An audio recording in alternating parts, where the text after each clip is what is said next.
बिस्मिल्लाहिर्रहमानिर्रहीम। अस्सलाम वालेकुम dear students, welcome to Stars Academy LMS, head office Johar Town. बात कर रहे हैं हम आज अपने यूनिट नंबर 9 की, जिसका नाम है इलेक्ट्रोकेमिस्ट्री। और इलेक्ट्रोकेमिस्ट्री के अंदर हम डील करेंगे स्टडी को of inter conversion of chemical energy to electrical energy.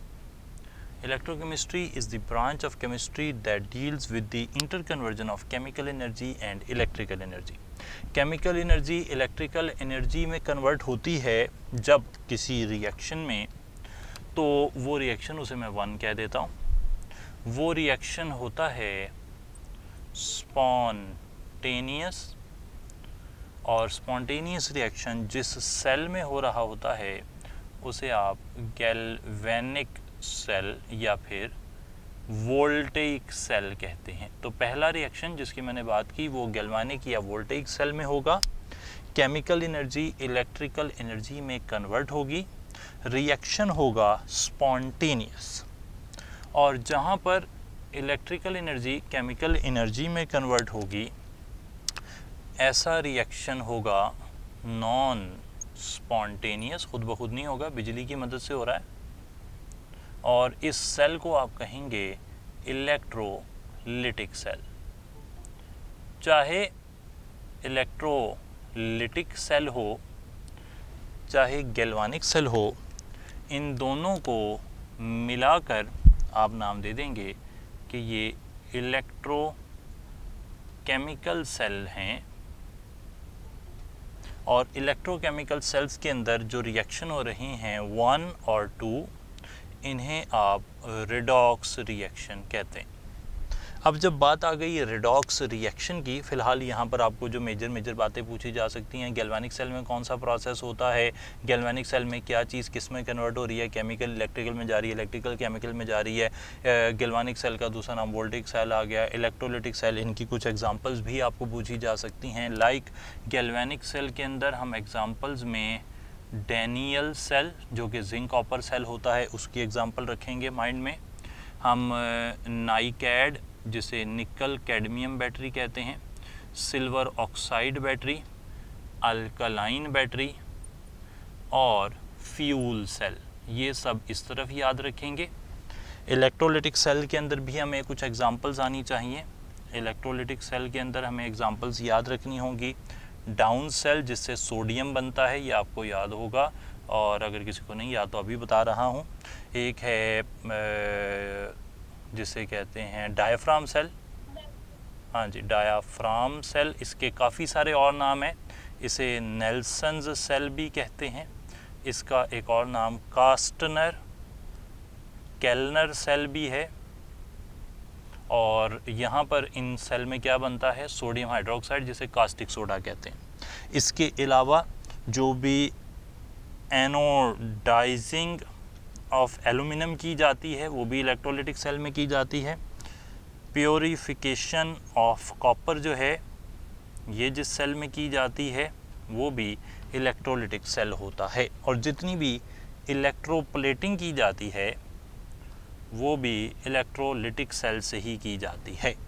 ये सब इलेक्ट्रोलिटिक सेल के एग्जांपल आ गए। फ़िलहाल ये एग्जांपल इसलिए बता दी, आल्दो इनका बाद में भी डिस्कशन होनी है, लेकिन स्टार्ट में एक बार देख लिया जाए तो अच्छा है, रिफ़्रेश हो जाएगा बाद में।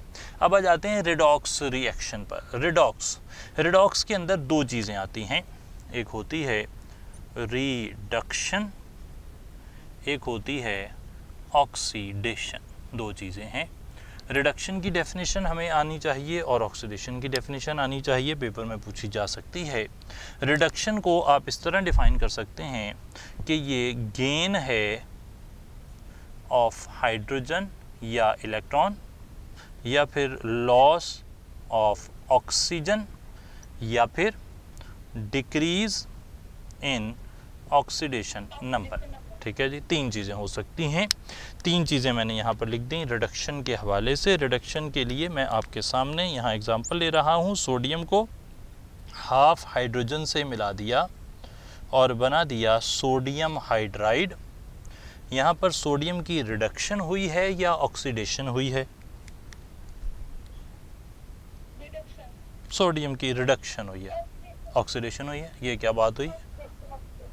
फाइनल कर लें, ये रिडक्शन है या ऑक्सीडेशन है? रिडक्शन है। वो कहते हैं जी हाइड्रोजन गेन हुआ है, हाइड्रोजन के गेन को रिडक्शन कहते हैं, इसलिए ये रिडक्शन है। जो लोग कहते हैं कि ये ऑक्सीडेशन है, वो कह रहे हैं कि यहाँ पर सोडियम ज़ीरो ऑक्सीडेशन स्टेट में है, सोडियम हाइड्राइड में हाइड्रोजन -1 होता है, सोडियम +1 होता है, क्योंकि ऑक्सीडेशन नंबर इंक्रीज़ किया है, इसलिए ये ऑक्सीडेशन है। दोनों बातें अपनी जगह ठीक हैं, लेकिन याद रखिए कि ये जो 3 डेफिनेशंस आपके पास हैं, इनमें से सबसे ज़्यादा इम्पॉर्टेंट जिसे आप हमेशा देखेंगे वो ये वाली रहेगी। अगर ऑक्सीडेशन नंबर कम हुआ है तो रिडक्शन होगी, क्योंकि हमेशा हाइड्रोजन हर रिएक्शन में नहीं होता, ऑक्सीजन हर रिएक्शन में नहीं होता। आपने देखना है कि ऑक्सीडेशन नंबर में क्या तब्दीली आ रही है। अगर वो इंक्रीज़ कर गया, जैसे सोडियम के लिए इंक्रीज़ किया है, तो आप कहेंगे कि सोडियम की ऑक्सीडेशन हुई है, रिडक्शन नहीं हुई। ये आइडिया क्लियर हो गया जी? चलिए आगे चलते हैं। यहाँ पर हाइड्रोजन है, लेकिन हम फिर भी इसी डेफिनेशन को मान रहे हैं। अगर हाइड्रोजन ऑक्सीजन नहीं है तो आप ये तीसरी डेफिनेशन देखें।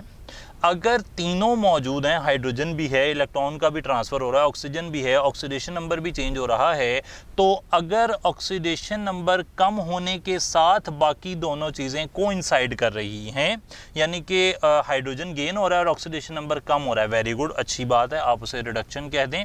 लेकिन हाइड्रोजन जो है वो गेन हो रहा है और ऑक्सीडेशन नंबर इंक्रीज़ कर रहा है, तो पाइवटल रोल, डिसाइसिव फैक्टर फिर भी यही रहेगा, इसके अलावा और कोई डिसाइसिव फैक्टर नहीं है। One and only way to explain reduction or oxidation is the change in oxidation number। चाहे हाइड्रोजन आए ना आए, जितने मर्जी आ जाएं, कोई फ़र्क नहीं पड़ता, oxidation number is the decisive factor. बात पता लग गई जी? आगे चलते हैं। ऑक्सीडेशन में होता है लॉस ऑफ हाइड्रोजन या फिर इलेक्ट्रॉन होगा, गेन होगा ऑफ ऑक्सीजन, और तीसरा हो सकता है increase in oxidation number. Example देखते हैं, बात क्लियर हो जाएगी। O2 को मिला दिया F2 से और बना लिया OF2। ये 2 लगा दें, यहाँ भी 2 लगा दें। यहाँ पर फ्लोरीन ऑक्सीडाइज हुआ है या रिड्यूस हुआ है?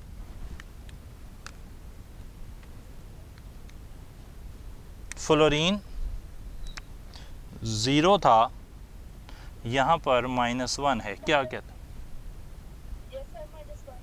तो फिर ये हो गई फ्लोरीन की रिडक्शन, ऑक्सीजन की ऑक्सीडेशन। ठीक है जी, यहाँ पर भी हमने यही चीज़ देखी कि ये सबसे अहम है। अब जनाब ये बात पता लग गई कि ऑक्सीडेशन क्या होती है, रिडक्शन क्या होती है। लेकिन अब आ जाते हैं कि अगर हम कहते हैं कि यहाँ पर सोडियम की हुई है ऑक्सीडेशन, ठीक है जी, हाइड्रोजन की हुई है reduction, the species which is reduced, वो स्पीशी जो किसी रिएक्शन में रिड्यूस होगी, जैसे हाइड्रोजन यहाँ रिड्यूस हुआ है, तो उसका नाम रखा जाएगा ऑक्सीडाइजिंग एजेंट। ठीक है जनाब, जो चीज़ रिड्यूस होगी उसका नाम होगा ऑक्सीडाइजिंग एजेंट। पहले रिएक्शन में ऑक्सीडाइजिंग एजेंट कौन है जी? हाइड्रोजन है, बिल्कुल सही बात हो गई। इस रिएक्शन में ऑक्सीडाइजिंग एजेंट कौन है? फ्लोरीन ऑक्सीडाइजिंग एजेंट है, और जिसकी ऑक्सीडेशन होगी उसे कहेंगे ये रिड्यूसिंग एजेंट है। यहाँ रिड्यूसिंग एजेंट कौन है? ऑक्सीजन, और उस तरफ रिड्यूसिंग एजेंट है सोडियम। सोडियम, बिल्कुल ठीक बात हो गई। अब ये बात हमें पता लग गई। इसके बाद एक चीज़ और आपको जो है ना पेपर में देखनी पड़ती है, मैं आपने जो बात कही उसी को लिख रहा हूँ। मैं कहता हूँ जी सोडियम एक ऑप्शन आ गया, हाइड्रोजन बी ऑप्शन आ गया, सोडियम प्लस सी ऑप्शन आ गया, हाइड्रोजन -1 डी ऑप्शन आ गया। फिर से सवाल पूछता हूँ, यहाँ पर ऑक्सीडाइजिंग एजेंट कौन है? जी देखिए ज़रा, सोचिए। ऑक्सीडाइजिंग H पॉजिटिव तो है ही नहीं। H जी, बाकी लोग क्या कहते हैं?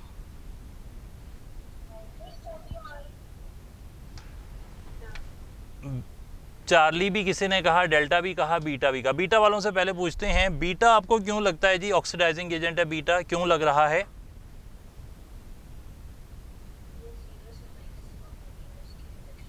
Hydrogen is reduced itself, the species which is reduced itself acts as an oxidizing agent।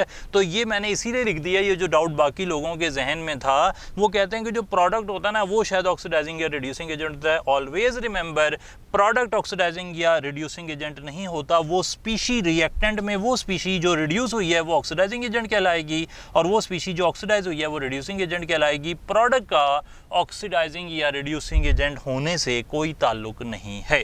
ये बात भी क्लियर हो गई? यानी कि ये सोडियम पॉजिटिव या H नेगेटिव कभी भी सही आंसर नहीं होंगे। जो रिएक्टेंट हैं वही ऑक्सीडाइजिंग एजेंट होते हैं या वही रिड्यूसिंग एजेंट होते हैं, उन्हीं की ऑक्सीडेशन हुआ करती है, उन्हीं की रिडक्शन हुआ करती है। ये तो प्रोडक्ट हैं जो इस अमल के गुजरने से बनते हैं। चलिए आगे आ जाते हैं। अब आ गया एक very important concept, oxidation number. Oxidation number क्या है? It is the apparent charge. ये ज़ाहिरी चार्ज है किसी एटम पर, किसी आयन में, किसी मॉलिक्यूल में। फॉर एग्ज़ाम्पल मैं आपसे कहता हूँ कि वाटर जो है इसमें ऑक्सीजन पर -2 है और हाइड्रोजन पर +1 है। तो इसका मतलब ये है कि हाइड्रोजन ने 1 इलेक्ट्रॉन गेन किया है या 2 इलेक्ट्रॉन गेन किए हैं या 1 इलेक्ट्रॉन लूज़ किया है, या कोई भी ऑप्शन सही नहीं लग रहा। क्या लगता है आपको?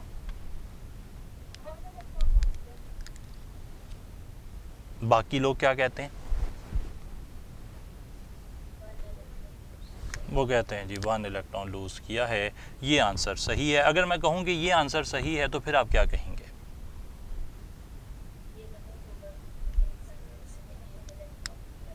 अच्छा, बिल्कुल सही बात हो गई जी। मैं दोबारा से वापस आता हूँ।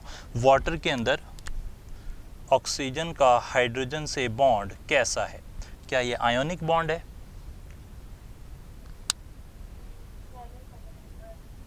क्या कोवलेंट बॉन्ड बनने, ये हाइड्रोजन बॉन्ड नहीं है जी, पहले तो ये पोलर कोवलेंट बॉन्ड है। फिर कोवलेंट बॉन्ड के अंदर क्या इलेक्ट्रॉन की शेयरिंग होती है या गेन और लूज होता है? तो अब क्या ये ऑप्शन जो आप कह रहे हैं वो सही हो सकता है? तो फिर डेल्टा ऑप्शन ठीक है। ये भी, ये जो सारे प्रॉब्लम छोटे छोटे मैं बता रहा हूँ, ये वो प्रॉब्लम है जो हमें शायद हमने पढ़ते हुए गलत अडॉप्ट कर लिए थे। उनकी क्लैरिफिकेशन के लिए हम ये छोटी छोटी बातें पढ़ रहे हैं कि ऑक्सीडेशन नंबर की डेफिनेशन में ही लिखा हुआ है कि it is the apparent charge. ये ज़ाहिरी चार्ज है, ये रियल इलेक्ट्रॉन गेन या लूज़ को शो हमेशा नहीं करेगा। अगर कोई कोवलेंट कंपाउंड है उस पर -2 आ गया, +1 आ गया, तो इसका ये मतलब नहीं हो गया कि ऑक्सीजन ने 2 इलेक्ट्रॉन ले लिए हैं या हाइड्रोजन ने 1 इलेक्ट्रॉन दे दिया है। ये इसका क्या मतलब है वो भी मैं बताता हूं। फिलहाल जो मतलब आप समझे बैठे हैं वो तो इसका मतलब नहीं है। यहां पर आंसर है डेल्टा। पहले तो ये फाइनल कर लीजिए। अब आते हैं फिर इसका मतलब क्या है। इसका मतलब ये है ऑक्सीजन 2 है, हाइड्रोजन 1 है, हाइड्रोजन 1 है। हाइड्रोजन 1 का मतलब है कि हाइड्रोजन ने एक बॉन्ड बनाया हुआ है। हाइड्रोजन 1 का मतलब है हाइड्रोजन ने एक बॉन्ड बनाया हुआ है। ऑक्सीजन 2 का मतलब है ऑक्सीजन ने 2 बॉन्ड बनाए हुए हैं। हाइड्रोजन +1 का मतलब है कि हाइड्रोजन ने एक बॉन्ड बनाया है, लेकिन ऐसे एटम से बॉन्ड बनाया है जिसकी इलेक्ट्रोनेगेटिविटी हाइड्रोजन से ज़्यादा है। हाइड्रोजन की इलेक्ट्रोनेगेटिविटी कम है, क्योंकि अभी हम रूल्स में पढ़ेंगे कि ऑक्सीडेशन नंबर प्लस उस पर आता है जिसकी इलेक्ट्रोनेगेटिविटी कम होती है। हाइड्रोजन +1 का मतलब कि हाइड्रोजन ने एक बॉन्ड बनाया है ऐसे एलिमेंट से जिसकी इलेक्ट्रोनेगेटिविटी हाइड्रोजन से ज़्यादा है, हाइड्रोजन की कम है, इसलिए प्लस हो गया। ऑक्सीजन -2 है, यानी कि ऑक्सीजन ने 2 बॉन्ड बनाए हुए हैं और दोनों बॉन्ड ऐसी स्पीशीज से बने हुए हैं जिसकी इलेक्ट्रोनेगेटिविटी ऑक्सीजन से कम है, इसलिए ऑक्सीजन -2 हो गया। और इसी तरीके से हमेशा जब भी आप देखेंगे ऑक्सीडेशन नंबर निकलेंगे। तो ऑक्सीडेशन नंबर जो है आप कह सकते, जी अभी देख लेते हैं। बेस्ड अपॉन, ऑक्सीडेशन नंबर किस पर बेस करता है? ये बेस्ड अपॉन है डिफरेंस इन इलेक्ट्रोनेगेटिविटी। इलेक्ट्रोनेगेटिविटी के डिफरेंस पर बेस करता है जो ऑक्सीडेशन नंबर है। ठीक है जनाब, आप कोई एग्जाम्पल बताइए जिसमें फ्रैक्शन में आ रहा हो ऑक्सीडेशन नंबर। लाइक H2O2 से बात क्लियर हो जाएगी, काफ़ी हद तक क्लियर हो जाएगी। ये देखिए ज़रा, H2O2 में ऑक्सीजन का ऑक्सीडेशन नंबर क्या होता है? H2O2 +2 -1, ऐसे ही है जी। आगे आ जाते हैं, ये आ गया हाइड्रोजन एक बॉन्ड, ये हाइड्रोजन एक बॉन्ड, +1 होना चाहिए, +1 होना चाहिए। हम थोड़ी देर में अभी ये देखेंगे कि ऑक्सीडेशन नंबर फॉर एलिमेंट्स क्या होता है? 0, ठीक है जनाब। तो O2 का ऑक्सीडेशन नंबर क्या होगा? 0, क्योंकि ऑक्सीजन जब ऑक्सीजन से बॉन्ड बनाएगा तो कोई इलेक्ट्रोनेगेटिविटी डिफरेंस नहीं है, कोई ऑक्सीडेशन नंबर नहीं आएगा। यहाँ पर भी ऑक्सीजन का आपस का बॉन्ड, इससे कोई ऑक्सीडेशन नंबर नहीं आता, 0 0। फिर बचा क्या? ऑक्सीजन का हाइड्रोजन से बॉन्ड 1, ऑक्सीजन का हाइड्रोजन से बॉन्ड 1, क्योंकि ऑक्सीजन ज़्यादा इलेक्ट्रोनेगेटिव है इसलिए माइनस हो जाएगा। बात पता लग गई जनाब? ऑक्सीजन -1 कैसे हो गया? क्योंकि एक बॉन्ड ऑक्सीजन का आपस में है। इसी तरीके से जो फ्रैक्शनल आप कह रहे हैं, आप उनका स्ट्रक्चर भी देखेंगे तो वहाँ पे आपस के बॉन्ड्स की वजह से वो वैल्यूज़ 0 हो जाएंगी और ओवरऑल जब आप आंसर निकालेंगे तो वो फ्रैक्शन में आ जाएगा। ठीक है जी बात। ये देखें भाई, ऑक्सीजन का ऑक्सीजन से जो बॉन्ड है वो 0 है, जैसे यहाँ पे 0 है। अब ऑक्सीजन का ये बॉन्ड तो 0 हो गया, अब बचा क्या? ऑक्सीजन का एक बॉन्ड हाइड्रोजन से, ऑक्सीजन का एक बॉन्ड हाइड्रोजन से। हाइड्रोजन ने एक बॉन्ड बनाया, ऑक्सीजन ने एक बॉन्ड बनाया। हाइड्रोजन ने मोर इलेक्ट्रोनेगेटिव ऑक्सीजन से बॉन्डेड है तो प्लस हो गया, ऑक्सीजन लेस इलेक्ट्रोनेगेटिव हाइड्रोजन से बॉन्डेड है तो -1 हो गया। क्लियर हो गई थी बात? अब ये पता लग गया कि ऑक्सीडेशन नंबर अपेरेंट चार्ज है, ये इलेक्ट्रोनेगेटिविटी डिफरेंस पर बेस करता है। एलिमेंटल स्टेट में जो भी स्पीशी होगी, O2 को छोड़ें, आप O3 देखिए, आप फॉस्फोरस P4 देखिए, आप S8 देखिए, ये सब का ऑक्सीडेशन नंबर क्या होगा? 0 होगा, क्योंकि सिमिलर एटम्स के दरमियान में बॉन्डिंग के अंदर कोई इलेक्ट्रोनेगेटिविटी डिफरेंस नहीं होता, इसलिए कोई चार्ज भी नहीं आता। अब हमने 3 रूल पढ़ लिए और उसकी बेस पे आपको जो भी एग्जाम्पल आएगी वो आप सॉल्व कर लेंगे। अब आते हैं कि कुछ रूल्स हैं कि कुछ एलिमेंट्स हमेशा एक ही तरह का ऑक्सीडेशन स्टेट शो करते हैं, वो कौन से हैं? जो 1A के एलिमेंट्स हैं वो हमेशा +1 होते हैं, जो 2A के एलिमेंट्स हैं वो हमेशा +2 होते हैं। ये सेंस भी बनती है इसकी। क्यों बनती है? क्योंकि 1A वालों की इलेक्ट्रोनेगेटिविटी बहुत कम है और 1A वाले सिर्फ एक बॉन्ड बनाते हैं, तो हमेशा +1 में ही हो सकते हैं, -1 नहीं हो सकते। थर्ड ग्रुप के एलिमेंट हमेशा +3 होते हैं, यूजुअली मोर और तकरीबन हमेशा +3 होते हैं। 4 ग्रुप वालों के मसले हैं, 4 ग्रुप वालों के मसले देखिए, ये -4 से +4 तक कुछ भी हो सकते हैं। ये बात अगेन आपने जो पढ़ी हुई है उसमें थोड़ा सा गलती है, आप ऐसा पढ़ते हैं कि +4 होता है या -4 होता है, ऐसा नहीं है। फोर्थ ग्रुप के एलिमेंट -4 से लेके +4 के दरमियान में कुछ भी हो सकते हैं। 3 एग्जाम्पल लूँगा और अपना आंसर निकालने की कोशिश करेंगे। हमारे पास ऑप्शन है +4, -4, 0, नन ऑफ दीज, 4 ऑप्शन हैं।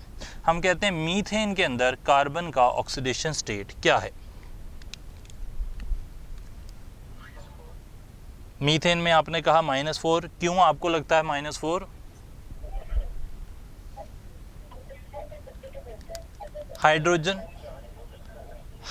+4 हो गया और कार्बन बैलेंस करने के लिए -4 हो गया। क्यों? क्योंकि sum of oxidation number for a molecule वो हमेशा 0 होना चाहिए। ये बिल्कुल सारे लोग मानते हैं कार्बन -4 है जी। अब ये बताइए जल्दी से, CF4, इसमें कार्बन का ऑक्सीडेशन स्टेट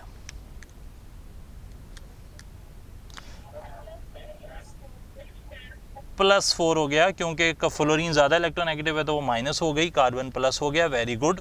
अब आ जाते हैं C6H12O6, कार्बन का ऑक्सीडेशन स्टेट क्या है? 0 कैसे हो गया? अब ये बताइए ज़रा। हाइड्रोजन हो गया 12 + 1, ऑक्सीजन हो गया -12, ये ज़ीरो हो गए तो कार्बन यहाँ ज़ीरो हो गया, यानी कि आपने देखा कार्बन -4 भी हो सकता है, ज़ीरो भी हो सकता है, +4 भी हो सकता है, इसके दरमियान में भी हो सकता है, +3 भी होगा। अभी अगली एग्जांपल जो आएंगी जब बैलेंसिंग में हम जाएंगे +3 भी हो जाएगा, ये +2 भी हो सकता है, कुछ भी हो सकता है, इस सारी रेंज में हो सकता है, इससे बाहर नहीं हो सकता, क्योंकि कार्बन 5 बॉन्ड नहीं बना सकता, इसलिए वैल्यू 5 नहीं आ सकती। आगे आते हैं 5th ग्रुप वालों के बारे में। ये हो सकते हैं -5 से +3 तक, कुछ भी हो सकते हैं।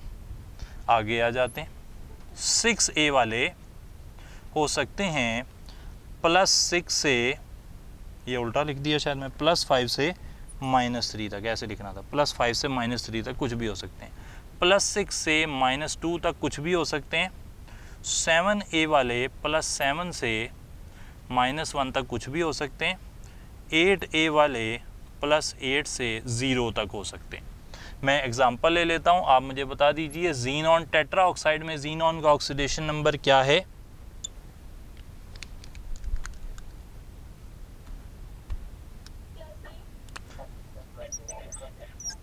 +8 हो गया, बिल्कुल सही।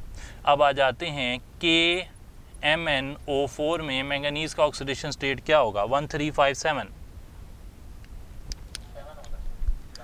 पोटाशियम 1 ग्रुप का +1, 4 ऑक्सीजन -2 बैलेंस करने के लिए मैंगनीज पर +7। आप इस तरीके से किसी भी एलिमेंट का ऑक्सीडेशन स्टेट निकाल सकते हैं। मैक्सिमम ऑक्सीडेशन स्टेट ग्रुप 8 का आता है। ए ग्रुप में, बी ग्रुप के अंदर मैक्सिमम ऑक्सीडेशन स्टेट जो है वो भी 8 ग्रुप का ही आता है, 8B जो होते हैं, बल्कि मैंगनीज का मैक्सिमम होता है जो 7 तक जाता है।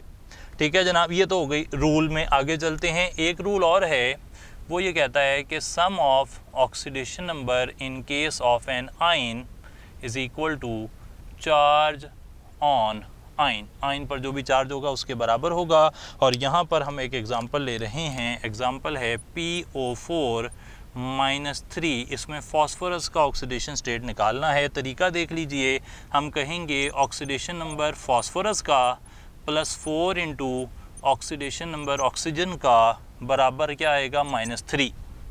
तो यहाँ से आप सॉल्व करेंगे तो ऑक्सीडेशन नंबर फॉस्फोरस का +5 आ जाता है। ये क्लियर है जी? यहाँ पे कोई डाउट तो नहीं है किसी को? यहाँ तक ठीक हो गया। चलें, अब ऑक्सीडेशन नंबर भी हमें पता लग चुका है, रिडक्शन ऑक्सीडेशन, इससे काफ़ी सवाल आते हैं, ये खुद ना आए तो इनकी एप्लीकेशन आ जाती है। और इनकी पहली एप्लीकेशन जो हम पढ़ रहे हैं वो है बैलेंसिंग ऑफ इक्वेशन। ठीक है जनाब।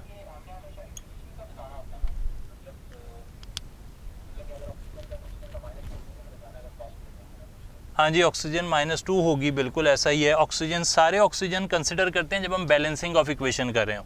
बैलेंसिंग ऑफ इक्वेशन में सबकी ही बात हो जाती है, लेकिन वैसे अगर एक एलिमेंट का पूछा है तो उस एलिमेंट के एक एटम का पूछा होता है, चारों ऑक्सीजन का नहीं पूछेगा। वो पूछेगा oxidation number of oxygen in this compound, तो वो जो भी एक ऑक्सीजन का आ रहा है वो आप टिक कर देंगे।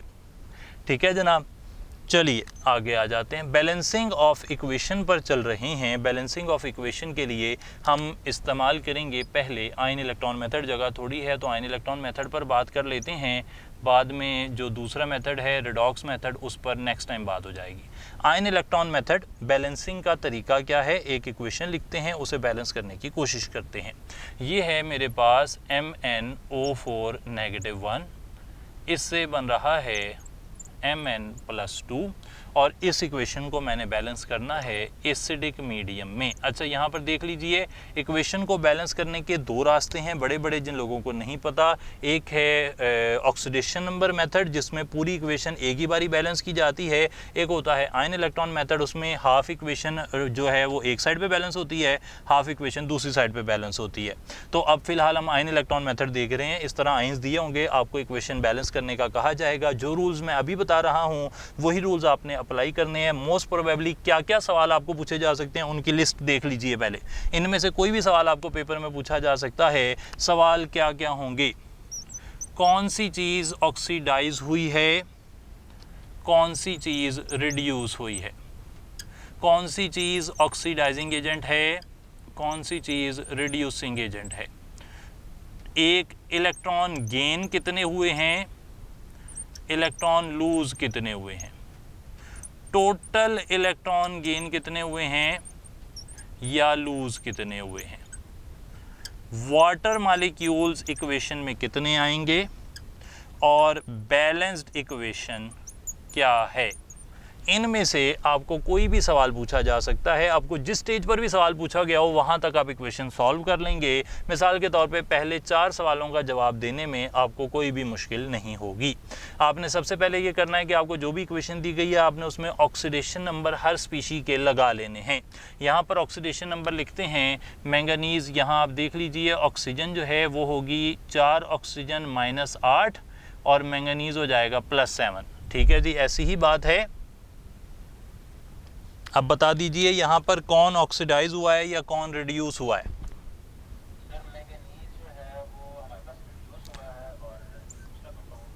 जो भी दूसरा होगा, हाफ इक्वेशन जो नेक्स्ट है वो हाफ इक्वेशन भी मैं लिखकर अभी बैलेंस करूंगा इंशाल्लाह। फिलहाल हम इसे देख रहे हैं। तो रिडक्शन जो है वो हुई है मैंगनीज +7 वाली स्पीशी की। अब रिडक्शन हुई है तो आपने सबसे पहले रूल नंबर 1, पहला रूल देख लीजिए, आपको प्रेप बुक में सारे रूल मिल भी जाएंगे और उनके साथ एग्जाम्पल भी मिल जाएगी। सबसे पहले सब चीज़ों का ऑक्सीडेशन नंबर लिखें, फिर उसके बाद आपने दूसरा ये देखना है कि जो चीज़ रिड्यूस या ऑक्सीडाइज हुई है दोनों साइड पर उस एलिमेंट की क्वांटिटी एक जितनी होनी चाहिए। यानी कि यहाँ पर अगर एक मैंगनीज है यहाँ भी एक मैंगनीज है, ओके कोई मसला नहीं, कुछ बैलेंस करने की ज़रूरत नहीं। अब आप तीसरे स्टेज पर चले जाएंगे, दूसरे स्टेप को छोड़ देंगे। तीसरा स्टेप ये है कि यहाँ आप इलेक्ट्रॉन बैलेंस करें। यहाँ इलेक्ट्रॉन +7 है, यहाँ +2 है, रिडक्शन हुई है। रिडक्शन के अंदर होता है गेन ऑफ इलेक्ट्रॉन, तो कितने इलेक्ट्रॉन का गेन होगा यहाँ पर, मैं कहता हूँ जी 5 इलेक्ट्रॉन का गेन होगा। ठीक है जी बात,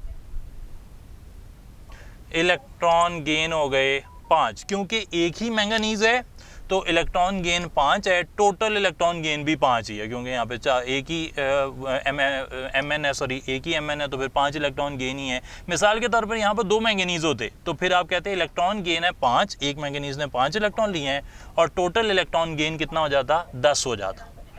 चलिए आगे चल पड़ते हैं। अब हमारे पास manganese balanced, okay, electron balanced, okay. अब हमने ऑक्सीजन को बैलेंस करना है, जो बाकी बच गए उसे इंस्पेक्शन मेथड से या हिट एंड ट्रायल मेथड से बैलेंस करना है। इंस्पेक्शन मेथड वर्ड है जो पेपर में अगर आए तो आप लिखेंगे, यानी कि अगर 4 ऑप्शन आ जाएं कि किस मेथड से आप इक्वेशन को, रिमेनिंग इक्वेशन को बैलेंस करते हैं, तो आपने कहना है इंस्पेक्शन मेथड से। हिट एंड ट्रायल भी ठीक है लेकिन ज़्यादा अच्छा वर्ड रहेगा इंस्पेक्शन मेथड। अब यहाँ ऑक्सीजन है, एसिडिक मीडियम में बैलेंसिंग करनी है। रूल ये है एसिडिक मीडियम में बैलेंस करने का कि इक्वेशन के जिस साइड पर जितने ऑक्सीजन ज़्यादा हैं, रिपीट कर देता हूँ, इक्वेशन की जिस साइड पर जितने ऑक्सीजन ज़्यादा हैं उसके ऑपोजिट साइड पर आपने डबल जो है, उसके ऑपोजिट साइड पर आपने same number of water molecules डाल देने हैं। दोबारा से देख लीजिए, एक साइड पर जितने ऑक्सीजन ज़्यादा हैं दूसरी साइड पर उतने ही वाटर ऐड कर दीजिए और डबल हाइड्रोजन आयंस इसी साइड पर ऐड कर दीजिए, इक्वेशन बैलेंस हो जाएगी। रिपीट कर देता हूँ आइंदा के लिए भी, क्यों, क्योंकि आपको वाटर मॉलिक्यूल्स पूछे जा सकते हैं, H पॉजिटिव आयंस पूछे जा सकते हैं, तो आपको पता होना चाहिए कि जिस साइड पर जितने ऑक्सीजन ज़्यादा हैं उसके ऑपोजिट साइड पर उतने ही वाटर और इस साइड पर डबल हाइड्रोजन आयंस आपको डालने पड़ेंगे एसिडिक मीडियम में बैलेंसिंग के लिए। ओके जनाब, ठीक है बात। वाटर कितने डलेंगे, जितने ऑक्सीजन ज़्यादा हैं, और हाइड्रोजन आयंस उससे डबल डलेंगे। हाइड्रोजन आयंस किस साइड पर, ऑक्सीजन की साइड पर, वाटर किस साइड पर, ऑपोजिट साइड पर। एवरीथिंग फाइन, कोई मसला तो नहीं यहाँ। चलिए आगे चलते हैं, एक और इक्वेशन लिखते हैं, उसे बैलेंस करते हैं। ये है C2O4 - 2 यानी कि ऑक्सालेट, और ऑक्सालेट से बन रहे हैं कार्बन डाइऑक्साइड। ऑक्सालेट से कार्बन डाइऑक्साइड इक्वेशन बैलेंस करते हैं।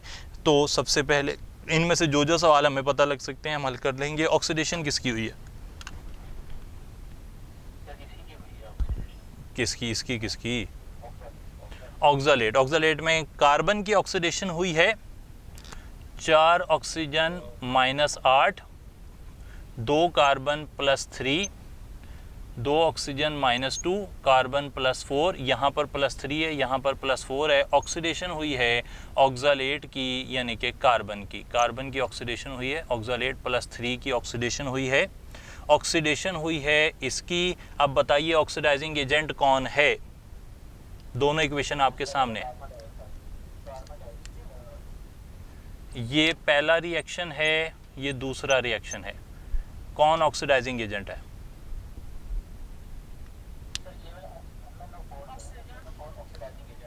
जिसकी रिडक्शन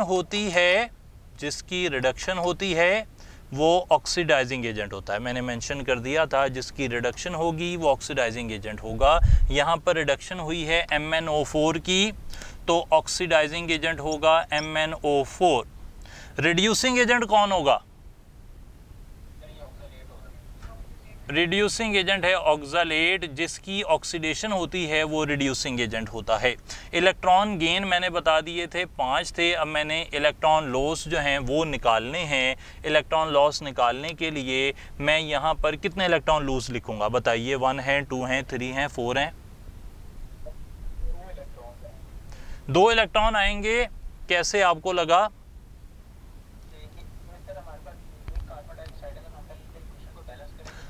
ये सही बात इन्होंने कह दी, बिल्कुल सही बात कह दी। वो कहते हैं यहाँ C2 है, यहाँ पर C अलोन है, ऐसे नहीं हो सकता। पीछे तो मैंगनीज दोनों साइड पर एक एक थे, आपने कुछ नहीं किया, लेकिन यहाँ पर पहले एटम बैलेंस करने होंगे, 2CO2 करना होगा। अब आप देखेंगे कि एक कार्बन +3 से +4 में गया एक इलेक्ट्रॉन, दूसरा कार्बन +3 से +4 में गया दूसरा इलेक्ट्रॉन, तो ओवरऑल यहाँ पर 2 इलेक्ट्रॉन लूज हुए हैं इलेक्ट्रॉन 2। ठीक है जनाब, अब चलते हैं आगे। अब आपने यहाँ बैलेंसिंग करनी है एसिडिक मीडियम में। बताइए कहाँ कितने वाटर लगाने चाहिए? सर हमारे पास जो इसकी साइड पे हम लगाएंगे सर, कार्बन डाइऑक्साइड की साइड पे हम सर वाटर नहीं लगेगा इसके अंदर, क्योंकि सर हमारे पास ऑक्सीजन। बाकी लोग क्या कहते हैं जी? इसमें वाटर क्यों नहीं आना? क्योंकि ऑलरेडी बैलेंस्ड है, 4 oxygen, no need to balance further. ये इक्वेशन ऑलरेडी बैलेंस्ड है, इसलिए फर्दर हम आगे नहीं जाएंगे। आपको पता लग गया आयन इलेक्ट्रॉन मेथड से बैलेंसिंग करने का तरीका इतना कुछ ही था। अलबत्ता एक बात और याद रख लीजिए कि एसिडिक मीडियम के अलावा बेसिक मीडियम भी होता है। तो मैं पहली इक्वेशन को एक लम्हे में बेसिक मीडियम में भी लिख देता हूँ, ताकि आपको वो आइडिया भी पता लग जाए बेसिक मीडियम के अंदर क्या चेंज होता है वो देख लीजिए, ताकि अगर कभी बेसिक मीडियम की बैलेंसिंग आ जाए। चांस नहीं है वैसे, क्यों नहीं है चांस? क्योंकि फेडरल की बोर्ड में बेसिक मीडियम है ही नहीं। पंजाब में दोनों लिखे हैं, लेकिन बेसिक मीडियम की सिर्फ एक एग्जांपल है, तो चांस नहीं है कि ये आए। लेकिन अगर आ जाता है तो +7 से +2 5 इलेक्ट्रॉन, यहाँ तक तो सब कुछ सही है। बैलेंसिंग के लिए तरीका क्या है कि जिस साइड पर जितने ऑक्सीजन ज़्यादा हैं उस साइड पर आपने उतने ही वाटर ऐड कर देने हैं, और डबल हाइड्रोक्साइड आयन दूसरी साइड पर डाल देने हैं। उसके उलट हो गया, जहां ऑक्सीजन ज़्यादा है वहीं पर उतने वाटर डाल दें और डबल हाइड्रोक्साइड दूसरी साइड पर डाल दें। होपफुली ये बात भी क्लियर है। अगर क्लियर है तो आज की बात यहीं मुकम्मल होगी जी।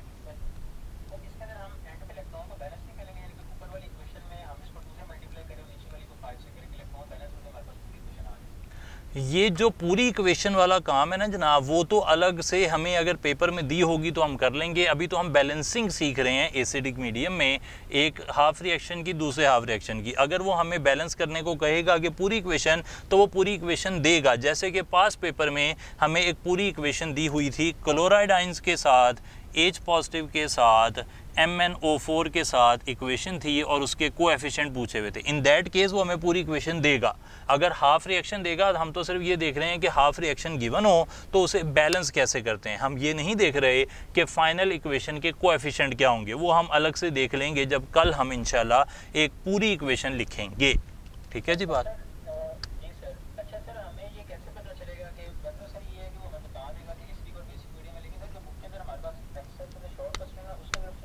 कुछ भी ना लिखा हो तो एसिडिक मीडियम है भाई, और कोई बात? सर एक और था सर, लेकिन वो कल आपने करवाना था पूछूंगा। और सर ये था कि अगर हमने एक इक्वेशन में यानी कि आयन इलेक्ट्रॉन मैट्रिक्स इक्वेशन में अगर हमने ऑक्सीजन की कंसंट्रेशन यानी कि बैलेंस करनी हो, तो हम इनमें से कौन सा ऑप्शन लगाएंगे? इंक्रीज करेंगे ऑक्सीजन की कंसंट्रेशन को, वाटर को ऐड करेंगे, या हाइड्रोक्साइड आयन को ऐड करेंगे, या ऑल ऑफ दीज? ऑक्सीजन को बैलेंस करने के लिए बेसिकली वाटर यूज हो रहा है जी।